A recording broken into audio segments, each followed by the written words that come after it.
Hello, Simone. I'm excited to be here today. Today, we are going to be talking about a controversial theory that I hadn't heard before, but recently was backed by a new study that came out. So, the gist of the theory goes like this. In Britain, as disease continually killed off the poorer members of society, their positions in society were taken over by the descendants of the wealthy. And that way, according to Clark, the less violent, more literate, and more hardworking behavior middle class values were spread culturally and biologically throughout the population. This process of quote unquote downward social mobility eventually enabled Britain to attain a rate of productivity that allowed it to break out of the Malthusian trap. So essentially, what he argued was something unique about the environment of Britain during that period, and in part, but to a lesser extent, the other countries where the Industrial Revolution caught on, created an evolutionary effect that altered the populations within these environments at a genetic level, making them more capable of creating something like the Industrial Revolution. More specifically, he said that what normally happens in history is as a population advances in technology, it produces more food, and then more people exist, and then those more people start to just starve and die. And so you don't really get the opportunity for this flourishing. But what was happening in Britain was a unique situation in which the poor were dying at a much faster rate than the rich, and the rich were maintaining their wealth in a way that led their higher fertility rates. And note, he brings data to this in the original explanation, which we'll get into, in such a way where their descendants filtered down through the social ranks. So it was more like you had this wealthy class that was producing way more children, and those children were filtering down through the other classes, whereas at the other end, at like the bottom of the poor, there's like this giant cyst cutting off every iterative generation. And the big new study that came out that was so cool on this looked at the polygenic scores for educational attainment, which today is associated with high educational attainment, which is probably associated with a number of other positive things potentially in the British population. So looking at samples of dead bodies, basically from, the year 1000 AD, 1100, 1200. And what you see here is basically no change in the rate that this appears from 1000 to around 1700. And then you go from 1700 to the mid 1800s, and it jumps a ton. It jumps if you look at this graph. And to get an idea of what this means, if you go to the 1000 population in England, the top score, I don't know what this is. It might be like IQ test here, average IQ test. Okay. The table compares mean score and upward tail distribution for educational attainment. Okay, not IQ. This is the educational attainment scores. They're correlated. Correlated, right. So the mean score in the 1000 CE population was 95.8. In the 1850s population, it was 107.5. Whoa. So you see it completely jumped there. And you see a gradual rise across the population over time. If you go to the top 5%, you go from 120 in the CE population, 1000 CE, into the 1850s population, 132.2. And then if you look at the above 150 CE population 5% score, so this is what percent of the population is above the 5%. Like if you're looking at the top 5% in the 1850s, right? Okay. Score-wise. Yeah. In the 1850s, obviously 5% is above the top 5%. All right, that makes sense. But the percent that was in the 1000s population was only 0.75%. If you go to okay. Yeah, if you go to the 1600s, it's 3%. So note what's above the top 1%, right? Okay, so the one above the top 1% for the 1850s is obviously 1%. But if you go to the 1000 CE population, it's 0.093% is in the top 1%. So you would have had, 10 people in that range in the 1850s population for every one person born in that range in the 1000 CE population of intelligence. Wow. This Okay. matters because, and note here, I'm not saying this theory is true, but it's a very interesting theory because it looks at the development of a society without comparing different ethnic groups, which I always try to avoid doing when I can. It just looks within one ethnic group, which is Mhm. really interesting. It is only comparing British people of one time period that didn't have an industrial revolution to Yeah. British people of another time period which did have an industrial revolution. Yeah. And I note here that the British people of this other time period, like you go to 1000 CE or something like that, like they did not seem capable. These are my own ancestors I'm talking about here, so don't accuse me of racism, of creating large scale civilization. As I point out in my one civilization video, my ancestors, if you're like, oh, what did the ancient Brits build? And it's like, well, there is some really nice and detailed ruins in ancient Britain. You know, you people are like, oh, great, where are they? And I'm like, it's the Roman bath. The Britons didn't make anything like that for about 1,000 years after that. Yeah. Like they seemed incapable. They were basically idiot tribals in mud huts flinging poo at each other when Rome It was. was a little stark. Yeah. Well, I mean, we need to be honest. This is one of these things where I'm always like really annoyed when people are like, my people were colonized, and then you're a white supremacist because you laud Roman culture. And I'm like, well, Roman culture isn't my culture. They colonized me. Me lauding Roman culture is no different from a black person lauding Roman culture or an Asian person lauding Roman culture. It was the descendant of the group that colonized my ancestors It was because my ancestors your couldn't ancestral get culture. their shit Yeah. together. Yeah. Like we could all men can look back. There's a great meme that's like all the men of like different ethnic groups are looking back at like ancient Rome. The how often do you think you got our Roman helmet right there? It was the Greek helmet in frame right here that I got for Father's Day, very Father's Day gift. But I found this to be a very interesting theory. And again, I want to be clear, I'm not saying I support it, I'm saying it's interesting. So Clark begins by describing the pre-industrial world from 10,000 BCE to 1800 CE as a Malthusian tract, named after the economist Thomas Malthus. In this era, technological advances improved productivity and living standards temporarily. However, population growth quickly outpaced those gains, driving incomes back to subsistence levels. People who don't know who Malthus was, that was the guy who thought that the world's population was going to grow forever and what we needed to do was kill people. He's basically the enemy of all pronatalists. No, he was very much he was the original population bomb dude. What is it that he wrote? Did he wrote the A Modest Proposal? He like when people talk about Malthusian situations, he was basically just like, we're not going to be able to feed everyone. This is dire. Too many people. He was the original popularizer. The Modest Proposal one was a bit, it wasn't just about population. It was mostly about the Irish because at the time they were breeding like Irish. And now they barely have kids at all, you know, as we've pointed out. They're going to be going extinct soon. The Irish are one of the populations that's definitely going to go extinct soon, which is sad, but whatever. Birth rates were high, but death rates from disease, famine, and violence kept populations in check. Societies worldwide, including England, were stuck in the cycle with no sustained per capita income growth.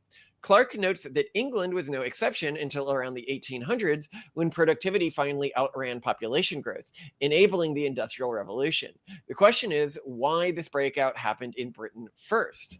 A central pillar of Clark's argument is that in pre-industrial Britain, particularly from the 1200 to the 1800s, economic success directly translated into reproductive success, creating a form of natural selection favoring certain traits. Wealthier individuals from middle and upper classes had more surviving children than the poor. For example, data from English wills shows that men with assets over 1,000 pounds left nearly 4 surviving children on average, compared to fewer than 2 for those with under 10 pounds. Oh, wow.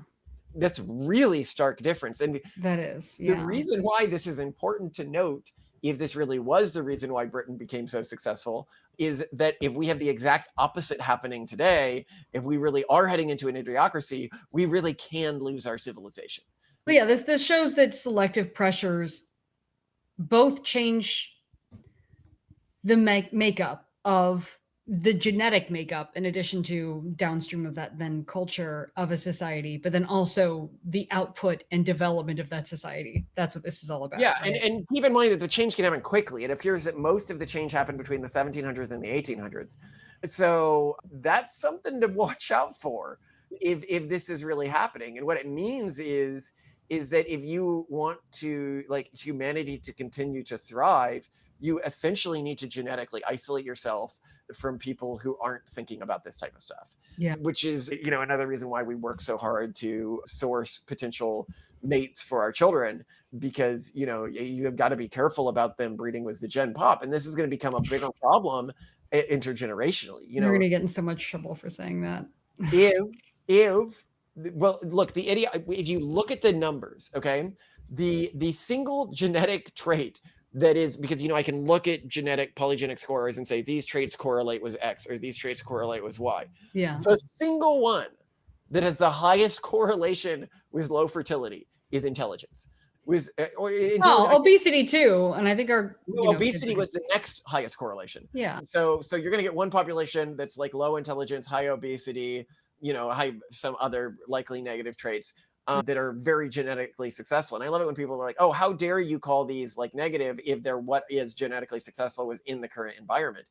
And it's like, something can be successful in a current environment and obviously not be successful within the wider meta.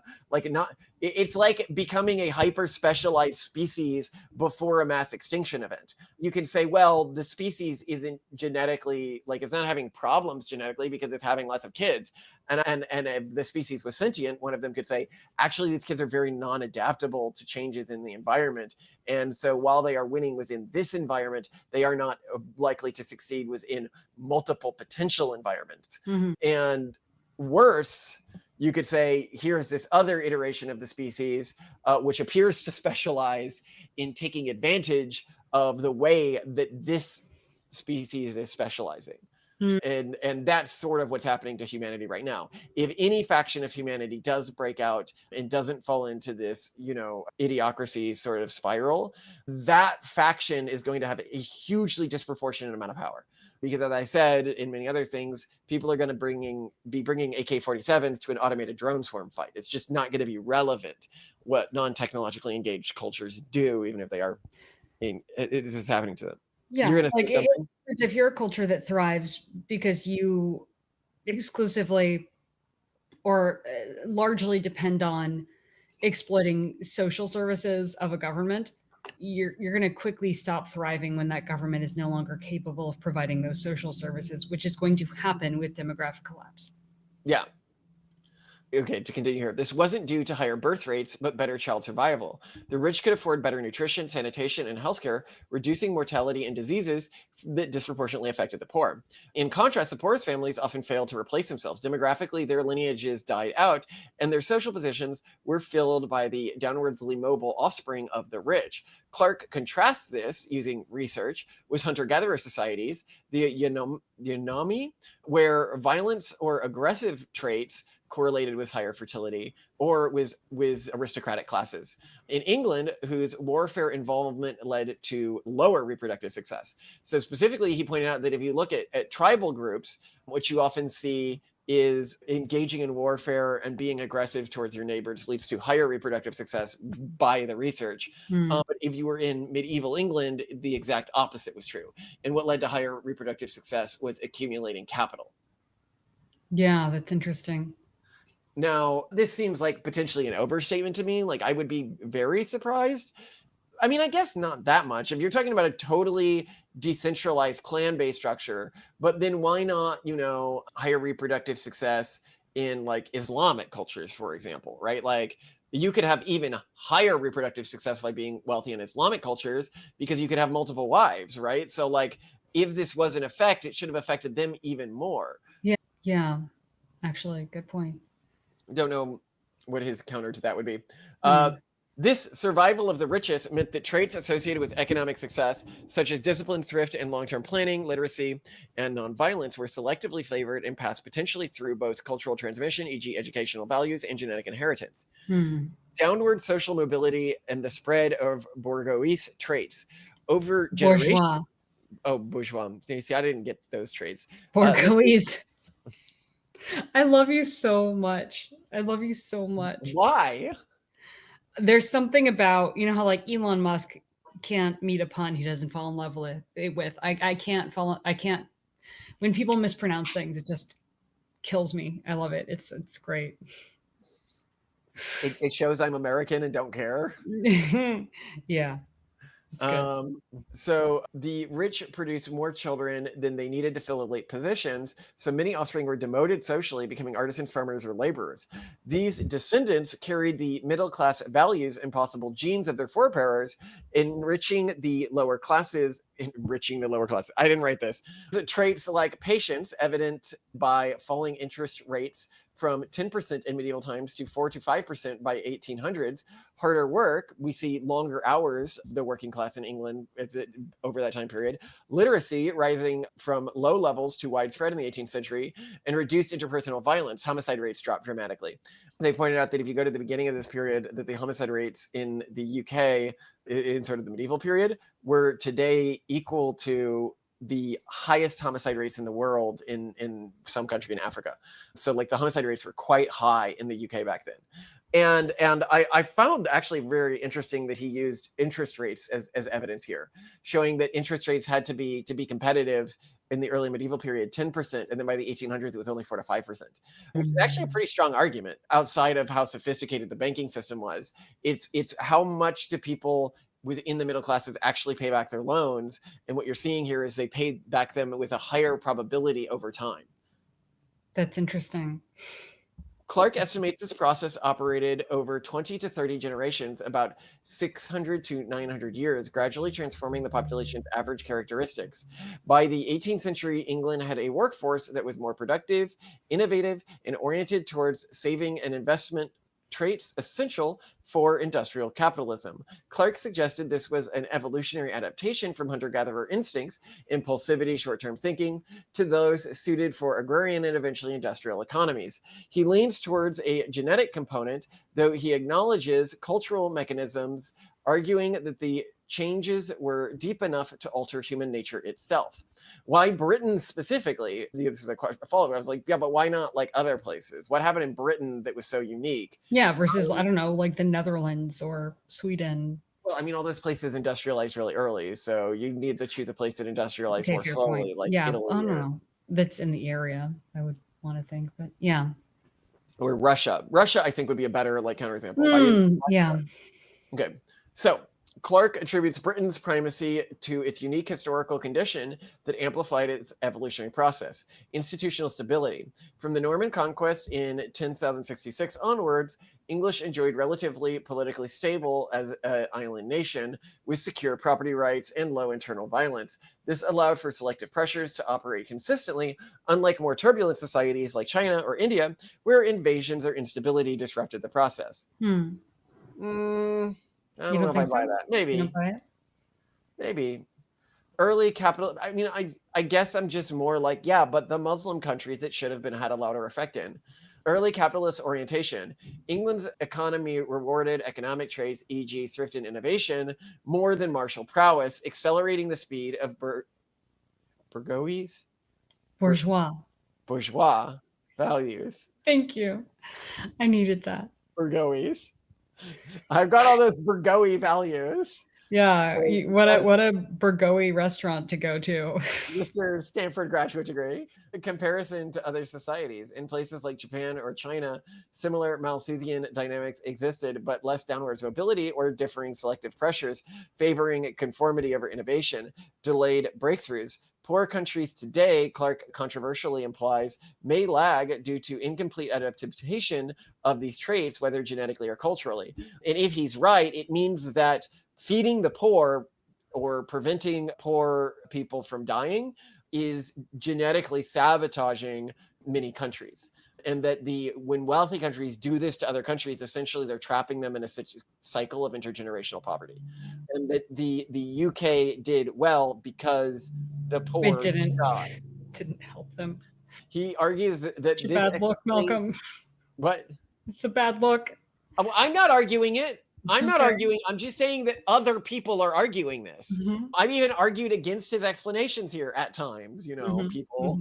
He argues this explanation, not just the Industrial Revolution, explains not just the Industrial Revolution's timing and location, but also persistent global income inequalities. Ooh. Okay.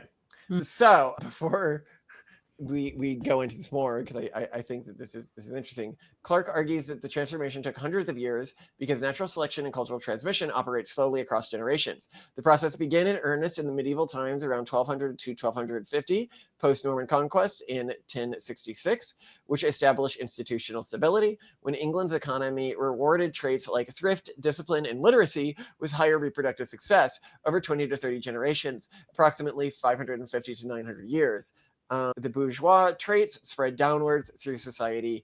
Okay, so let's try to steel man this. How would this work specifically in England? Really, what he's arguing here is stability in England over this period meant being martial did not lead you to have more children. And he is arguing this was not the case in other regions. And I agree with, I do think, like, if you're looking before this period in England, England was like a bunch of warring clans. It was like just as warlike as anywhere else in the world. And Yeah. after this period where England was normalized, it really did suffer a lot less war than other regions. So, like, this extended period of peace in which poor people are allowed to die allowed for this, which plausibly. And then but I don't know. I push back because I think that there was a lot of conflict across the European continent throughout this period, even if people were under large states. And Europe industrialized like way faster than other locations. And I don't know if you had this same phenomenon playing out in the American frontier as much, and America industrialized super early too. But maybe. America, I think, industrialized because so many of the areas where you saw that early industrialization was, like, for example, in the South, where you had a bunch of people who literally moved there to create businesses to make money, and so they would Yes, you be, had the selective pressure of only taking the most industrious people. yeah, and people who are literally only there just to make money instead of to, say, survive. And you had a very different set of, also, like, you had slaves who were working instead of like people kind of farming their own land in a much more, This South didn't industrialize for a long time because of slavery. yeah, it was Um, slower. It was slower because of that. Yeah, but which still. a lot of people don't realize that when they argue that slaves like built America or whatever, or like helped the South economically, that they're basically arguing for slavery. They're basically saying slaves were an economically beneficial institution, when if you actually look at the data, slavery almost certainly economically hurt the South and prevented the South from economically developing. But the wealthy parties and the entrenched power structures within the South benefited from keeping the institution of slavery around because they were in positions of power, in part because of the existing economic structure that had been built within the region. But slavery was not good for the South. It wasn't good for the overall economy of the South. It was bad. After slavery ended, the South rapidly economically developed. And it's not like it was like a poise to be about to do this. But to this larger point, a lot of people, the if you look at the selective pressures, because we can see by looking at the polygenic scores that we associate with educational attainment, we can see how quickly they're disappearing from population samples today. There was an Icelandic set that shows this well. You can also look at the dropping IQ of people who go to college, and it's dropping by about 0.1 points per year. This was both in a French and a United States study. And so we're looking at about a 1 standard deviation drop in the average IQ about every 75 years. But what you can see from his data is that this means a way faster drop in the number of people who are born in the top 1 or 5% of people's IQs, because that's where things disappear when you get this center moving, is at the long tail distributions. Yeah. Well, things just seem to be accelerating really quickly and moving faster on all fronts. So yeah, we have with this level of technological advancement, it wouldn't surprise me that the changes would be much faster. But I don't know. I mean, like, in general, the concept of evolutionary pressures changing the composition of a population, which in turn changes the way that that population engages with technology and commerce and capitalism. And it makes a lot of intuitive sense. I don't know how you couldn't have that happen. well, people would say it might take longer than this, but as we can see from the data, it clearly doesn't seem to. I don't know. No, like, literally, like, people who, I don't, not to use such a blunt comparison, but people who breed dogs, like, if you stop breeding dogs with floppy ears, you're going to get no more dogs with floppy ears, like if you just don't. Yeah, no, I hear you. And there was another interesting study on this. If you're like, oh, like has IQ ever gone down before after the collapse of a civilization? Mhm. We see this in You a mean study that came after out the collapse of a that civilization. looked, yeah, that looked at Roman populations. Mhm. And it showed that the Roman IQ reached, or it was propensity for educational attainment, which is what he was studying as well. So IQ is the wrong thing. A propensity for what is associated with higher educational attainment today. Mhm. It went up, like if you're talking about like the early Roman Empire, and then it went up, up, up until you get to like the middle of the Roman Empire, and then it starts to collapse. Yeah, so it For precipitated the fall of. It precipitated the fall. The collapse Mhm. in IQ happened before the collapse of the Roman Empire. Mhm. And after the collapse, it started going back up again. But even today, the average Roman IQ is not as high as it was during the height of the Roman Empire, which is, I mean, it shows how dramatic these effects can be. And so I think one of the things, like when I talk about the average IQ dropping likely by one standard deviation over the next 75 years, people can hear this and they're like, well, and I'm talking basically 3 generations, what I'm looking at here. People can look at this and they can be like, well, I'm still not going to engage with your weird genetic technology or screening or whatever. And it's like, if you don't find another way to present some form of genetic selection and prevent this from happening within your own population, your population is going to go that pathway as Well, well. people already engage in genetic selection by choosing who Right. they But have kids with. that is very hard to do intergenerationally with fidelity around these sorts of things when one of your son has some hot girl who comes from Gen Pop flirting with them, right? Especially if your son is more economically successful. So you really need to culturally impart this. And if you don't culturally impart, like, genes are real and you have to pay attention to them, you are going to end up in the Unga Bunga tribe. The people who are so rabidly against the forms of genetic technology that we use, I do not think that they realize the horrors that they are committing their children to. Now, of course, they'd say about us, like that Adams Family scene, your family is like some sort of weird medical experiment. And I'm And we like, are and proudly. but proudly. I think that's disgusting. I think their whole family's like some weird medical experiment. I think they're like circus people. Anyway, I'm I love down you, with that. Mom. I love you too. I'll point out just one little caveat too, that any trait that's correlated with success now, it could be intelligence, it could be anything else, could be a death sentence, depending on the conditions you're living with. So to make any blanket value statement about these are good and these are bad genes is dumb, because as soon as the environment changes, that could completely flip. And so I completely agree. I mean, culturally speaking, we would have thought, being Amish is bad, right? Like, it's not useful if we're talking about like cultural evolution. Yet it turns out that it's really useful in today's environment. I would have thought growing up being an Orthodox Jew isn't useful, and yet they're absolutely thriving if you're looking at like fertility rates and intergenerational cultural fidelity. So it's very hard to predict what's going to be good and what's going to be bad. That's why it's good to only make these decisions not from a eugenic perspective, i.e. an absolute perspective, but from a polygenic perspective, i.e. from the perspective of your own family. Yeah, you need to make that judgment, and you need to understand that you might be wrong and that people should have a right to make their own decisions. Love you to death, Simone. I love you too. So just pasta with pesto tonight or anything else? Just pasta with pesto tonight. If I want something else, I may do like some salsa or something, but pasta with pesto sounds really good. And with extra pesto because it's so yummy. Okay. And do we have any Parmesan left? Yeah, maybe. We definitely have a hard cheese from Trader Let's do Joe's. that. Yeah, we got to cut off the parts of it that went bad, but I love that hard cheese on the pasta with pesto. Perfect. Okay, I'll get out the little wheelie grater. We can put it on after it's cooked up. Yeah, I'll let you know as soon as we're ready. You are my princess. I love you. Why do I get to be married to someone as special as you? Because you made everything in our lifestyle the way it is. You built this up. You got the fixer-upper wife, and now you get to enjoy the beautiful renovated house of a wife. Of a wife. That's what you are, the renovated house of a wife. Yeah, no, you invest in a lot, though. Like, fixer-uppers require a ton of work, and I hate the idea of getting fixer-uppers, and you did that on the human level. I mean, you invested in a graduate degree and a complete, like several complete makeovers, tons of education, aside yeah, from exactly. formal school education. So I'm just saying, yeah, you earned it. Yeah, So yeah. I really rock tumbled that rock to get a big shiny stone out of it. seriously, And a I lot of can't good that believe did how me. long you have to do that. When we bought that rock tumbler for the kids, Yeah, I thought it you're was like, like, oh, 3 hours and it'll be done. And it was like, no, leave this on for days. That was horrible. It's so loud. Who buys that? Why did we do that? I And didn't then know. remember the kids crying over who gets the red rock after we finally opened it?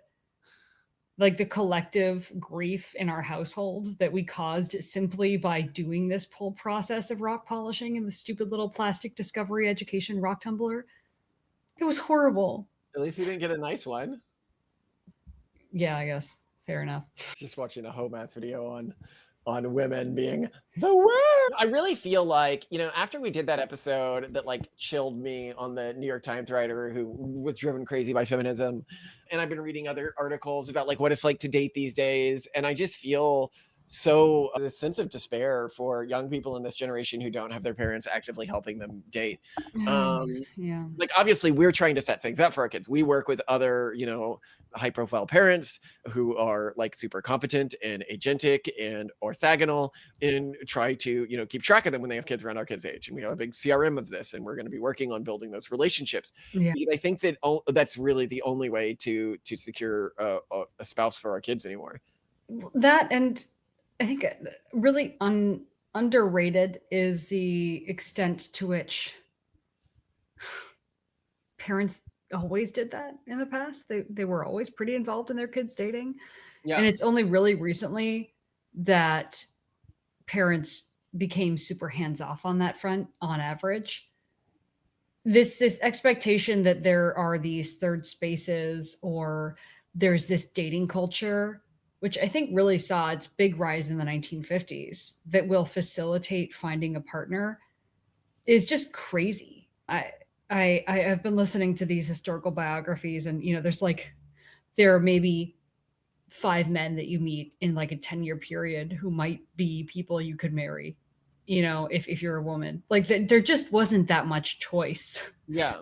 And so either you would marry the person who's kind of obvious and who would propose to you, or you would propose to them because you kind of don't have any other choices, or your parents would get involved and try to help. And now, I don't know. We have to get involved again because those third spaces and that dating culture is gone. And it was really unusual in the 1950s when we had this age in which there was almost this manufactured dating culture, because I think to a certain extent it was outsourced to the state, and schools would literally run videos, like propaganda videos, teaching you how to date and being like, this is how you do it. This is how you vet partners. And there was structured language around it. There was the concept of going steady versus just dating people. And well, and the way to escalate where you would have you'd get their leather jacket or Leatherman jackets, there were promise rings. Yeah, it was very, I mean, similar to like the London season. There were signals and things meant something, except in this case, the parents had abdicated their responsibility and the state / larger society had taken it on, but then society. This is a really good point. The state took over dating for a period, and then it abdicated that when it decided its job was actually to prevent sex in dating, which is really what happened with the period of abstinence only and everything like that. That's a really good point. Yeah. Is the state took over dating and courtship from the family, and then it abdicated that during the abstinence only movement, which I think was really, really harmful for our culture, because it normalized the demonization of human sexuality, which unfortunately just made it cool for kids and allowed kids to develop their own culture around what sexuality was, which then they went into this period of total debauchery, and then everyone was like, well, that's wrong, and now they seem to have forgotten how to have sex, which we go over another video. It's just the rates of sex are plummeting. Anyway, what were people saying on the comments of the video today? I think in general it was something along the lines of, honestly, just women are terrible. Women don't realize this, how bad they are. I think a lot of men didn't actually engage or a lot of viewers didn't actually engage with the topic of this being more about social class than about gender wars. And instead, many are still like repeating as though they're broken records. Women are delusional in their hypergamy. They're trying to get high value men that they don't warrant. And I agree that that's true, but let's stop beating the dead horse. Okay. Like we're trying to look at this from different angles. I mean, some of these people aren't smart enough to do anything else. They're just like NPCs at this point. Still appreciate the women comments. Bad. Yeah. I mean, I'm it's great to see you. Thank you. Yeah. Anyway, I mean, you're clearly a terrible woman. I'm so obviously, and I'm obviously going domesticated. to screw you over somehow soon. No, you're fully domesticated at this point. I don't think that you're not a domestic wife. You're a domesticated wife. I had to break her will. Anyway.